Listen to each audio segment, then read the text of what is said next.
Hey everybody, I'm John Granado. That's Lance Zerline. You can hear us mornings on ESPN 97.5 and 92.5. Hit subscribe if you haven't yet, so you get all of our content here at SportsMap HOU. Hey, the NBA draft is this week, Lance. A lot of speculation going around about picks, trades, free agents. What's the best case scenario for you this draft and free agent season? I think best case scenario for me is you spend your money on a capable backcourt player, a guy who can maybe calm the team a little bit. James Harden. And control it. No, that wasn't my it might be yours. No. Not mine. I would say, I guess someone like Fred VanVleet, Yep. Give him some money. I like him fine.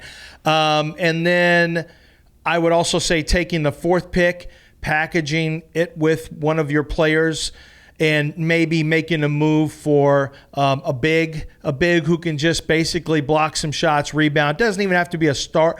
Well, I think it does need to be a starter actually if you're going to be giving up the fourth pick of the draft. So I think maybe packaging one of your picks and maybe a player on the roster and getting another veteran presence and then spending the money on another veteran. But you got a lot of money to spend, John. I mean, if you look at what VanVleet's what his salary should be, you've got enough money for two different players to come in. Oh, no, you have enough money for – what about a Chris Paul? If you could lure him in with a lot of money. Are you okay with Dillon Brooks coming here? I'd consider it. I didn't love what Dillon Brooks became. He just kind of became a caricature of himself. He already basically is trying to be the next Draymond Green. I think you always have to worry about younger players if they see this as a way to brand themselves and to get a certain notoriety.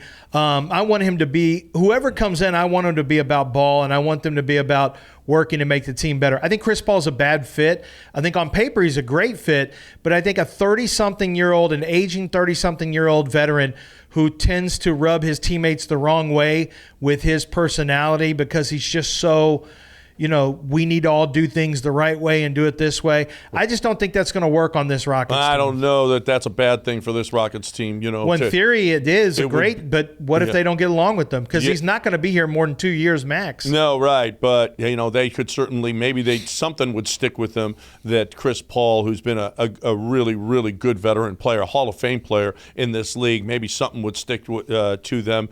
What about, offering a big contract that the Lakers can't match for Austin Reaves?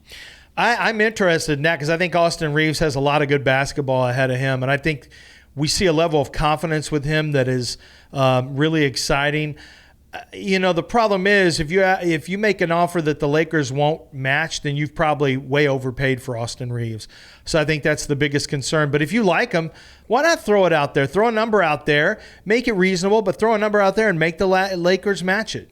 Make them match it first and then move forward. So, I don't have a problem with Austin Reaves. I think he's a guy that might actually fit from an energy standpoint. He's a younger guy with this younger team.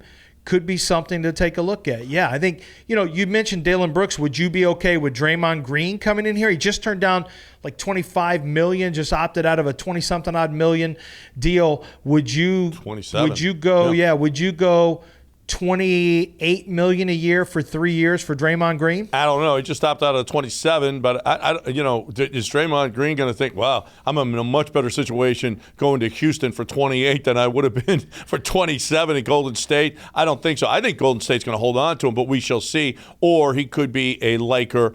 That possibly could happen if they could find some way to get the money there.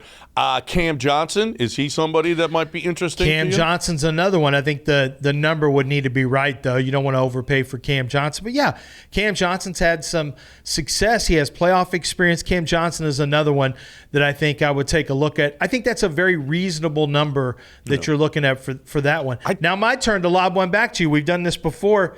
Would you take on, at any cost or any consideration, Kyrie Irving? No, it's zero. No chance, zero chance. Okay. Zero. I do not want that. I don't want that for the young players. I don't want that on the team. I can't root. It'd be hard for me to root for it. It just is not something that I'm interested in at all. I will say this, though. I do think the Rockets are going to make a big, big splash. I think there's going to be somebody that comes out of nowhere, and we're going to go, wow, that is really, really something, because they've got a lot of money to work with, and there are some big-name players out there that they could possibly make a big deal with. There was some talk about Cat possibly being in some kind of a deal, but you'd have to give up an awful lot. is this make or break? How much pressure right now is on Rafael Stone, this draft and this free agency season? I think a tremendous amount because he's drafted some quality young players. There's some talent on the roster. It has not turned into wins. It really hasn't turned into much sustainable growth up to this point. So yeah, I think what he does this year will determine, does that unlock some of the talented players on the team and move them to the next step. So yeah, I think the amount of money he has to spend, plus how to handle the fourth pick that's just outside of the top three, which is really, you wanted to be inside that top three, you're just outside of it. It doesn't mean you can't get a good player. We've seen it in years past. How does Rafael Stone handle picks 4 and 20, and then how does he handle the money that he has available? And is he able to build some better leadership and chemistry there? Or are we reading too much into this? Is this really just about Udoka being a big difference maker as a head coach?